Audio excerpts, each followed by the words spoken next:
Know Your Church, celebrating faith, heritage, and community spirit.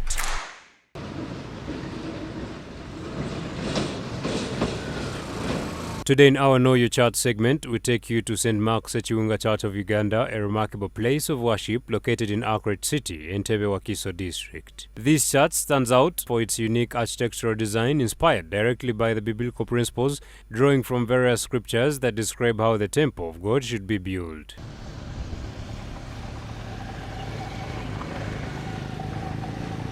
And these steps are 52 out to the upper room. To understand the inspiration behind this extraordinary structure, we spoke to Alex Kamukama, the head of planning and development at St. Mark's Sekiwunga Church of Uganda. He begins by sharing the vision that led to the construction of this sacred space. I'm the co-founder of Arkwright City, which city has been designed based on the Bible teachings. And in this city, there was a provision where church would be built and which church would follow the teachings of the Bible.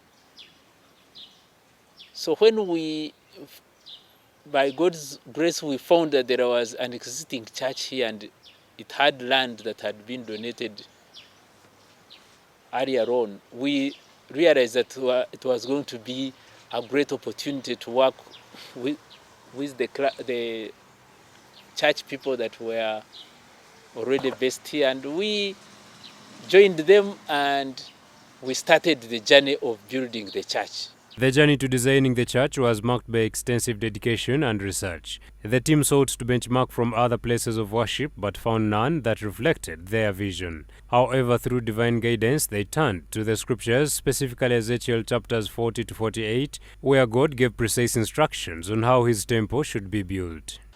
We had to go around Kampala visiting different churches, Anglican, Catholic, Pentecostal, to identify what could be unique with those churches that we could copy and maybe see how to improve. Unfortunately, we did not find churches with the same setup. So we asked ourselves, but if we are serving the same God, how come churches are different?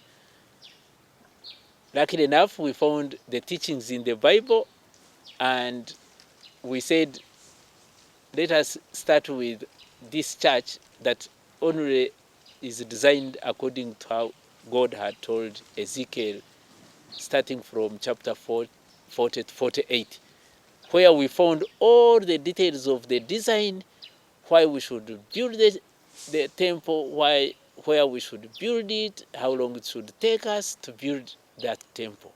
With these biblical blueprints in mind, the committee engaged an architect to translate the scriptural instructions into an actual design. Interestingly, just as Zerubbabel took 4 years to construct the second temple, St. Mark's Sekiwunga Church of Uganda was also completed within the same time frame. Once we were satisfied with the text, we engaged an architect who put down what we had picked from the Bible, and the result is what you see on the ground. It took us 4 years to build. Again, we were picking from the book of Zechariah, where it had been ordered by God that Zerubbabel would be inspired to build the second temple in 4 years.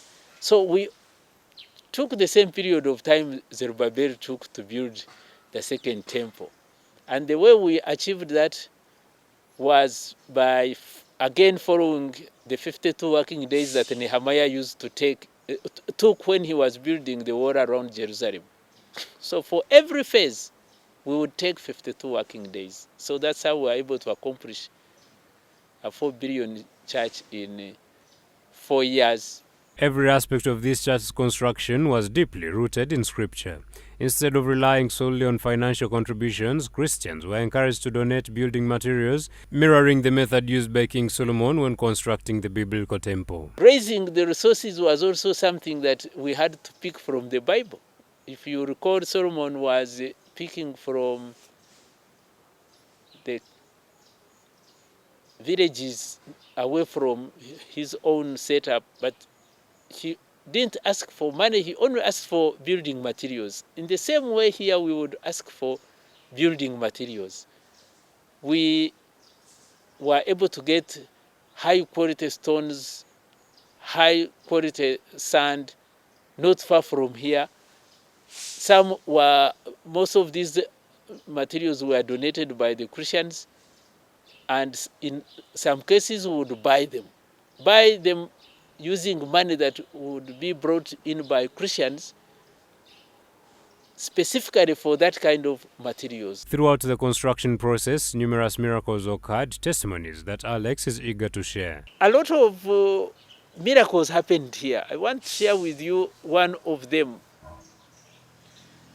Someone was passing, not a member of this congregation, and according to him, he felt like he was pulled to the church, and when he came, he asked the head of laity if he could be allowed to pray from the church. And as soon as he finished praying, that the Lord had told him that whatever he had on him, including what he had in the car, that he would leave it behind. You might want to know that at that time we were owing some money to a supply of building materials. What this guy left behind was slightly more than what we really wanted for the debt that we were owing on the building materials. We consider that as a miracle. In our next episode, we will delve deeper into the distinctive features of St. Mark's Sekiwunga Church of Uganda, exploring how every element of its design holds a profound biblical connection. Know your church, celebrating faith, heritage, and community spirit.